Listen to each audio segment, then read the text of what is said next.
Hi guys, it's Dr. Dylan, one of the chiropractors at First Choice Chiropractic. I'm just on a bit of a walk with my dogs, Layla and Bailey, as you can see, and thought I'd make a quick video just to share my 2026 ins and outs, which was inspired by a video I saw on social media. So normally I would do my New Year's resolutions, probably take them for a month or two, maybe more, but not really. And then I would go with them on and off through the year. But I thought a list of ins and outs would be a little bit more appropriate this year.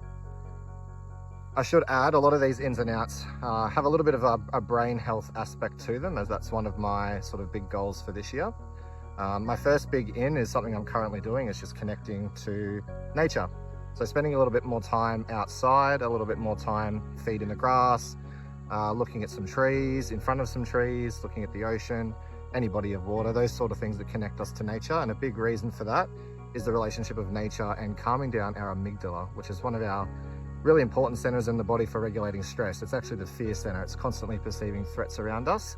In the modern world, we all know we have an overabundance of amygdala activation in pretty much everyone walking around. So getting out into nature as much as possible is going to help calm that down. And the next in is somewhat related to that. It's smelling good things. So things that are good for our brain. There is a direct pathway from our nasal passage to our brain through the olfactory system. And we do know that things that we smell can actually improve our brain health. So things like lavender at nighttime to help boost melatonin production, give us a better quality sleep. Things like thyme oil reduces oxidative stress, helps to prevent neurodegeneration. Things like rosemary, even Shakespeare wrote about that in his play Hamlet. Ophelia made the reference. Rosemary is for remembrance, basically signifying its improvement with our cognitive ability. Another in for me specifically is more sleep. Those that know me know I am a bit of a night owl. The importance of sleep can't be understated. I'm not going to list all the benefits, everybody knows them, but sleep deprivation definitely decreases cognitive ability, cognitive performance, and just general mood. It also is linked to poor hormone profile as well. That probably leads me to a next point, which is a big out. So out is social media doom scrolling. So I am definitely a little bit guilty of spending a little bit too much time on social media, particularly at night, which does cut into my potential sleep and potential rest time.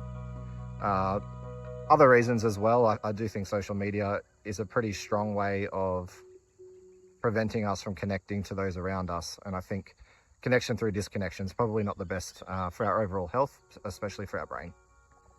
Now, a big in is increasing our vagus nerve health, or our vagal tone. For those that don't know much about the vagus nerve, it's one of our cranial nerves, meaning it comes directly off the brain, not our spinal cord. Goes 2 tracks down the sides of our neck all the way into our gut. Our vagus nerve is directly responsible for the health of our parasympathetic nervous system, which is our ability for our body to rest and digest, but also switch off our sympathetic nervous system, which is our fight or flight responses. So for those reasons that I mentioned earlier, it is very important to have good vagus tone. A very easy way of improving vagal tone is through breath work, actually. So slow, deep breaths in through your nose and out through your mouth. Quite deep breaths, very slow releasing on a count of 1 to 2. So let's say I breathe in for 4 seconds. I then breathe out for 8 seconds. And I sped that up for the purpose of filming this video. And just a couple quick ones, more so for you guys. A big in should be regular walks. I think 20 to 30 minutes in the morning and in the afternoon, preferably with low angle light, so closer to sunrise and sunset, as it's a really good way of improving the accuracy of our circadian rhythm within our body. So our sleep-wake cycle, our digestive cycles, those sorts of things. The obvious benefits with walking as well, the cardiovascular component, and links to the one I said before of getting outside into nature. Another out, so a big out I would like to see most of you guys sort of embrace is non-steroidal anti-inflammatory. So over the years, treated quite a few people that kind of live on non-steroidal anti-inflammatories, particularly Nurofen, to manage chronic pain. It's not a good way to deal with chronic pain, guys. So a lot of downsides to it. It does say it on the box, believe it or not, when you read the leaflet. It can cause gastric upset, peptic ulcers, gastritis, and can even increase cardiovascular events, or the risk of a cardiovascular event from happening. And a big in is obviously for my patients to keep on top of their regular adjustments, because a good healthy spine normally means a good healthy life, and definitely a good healthy brain. Those two are quite interlinked, a lot more than we thought for a very long time. So that's becoming more apparent.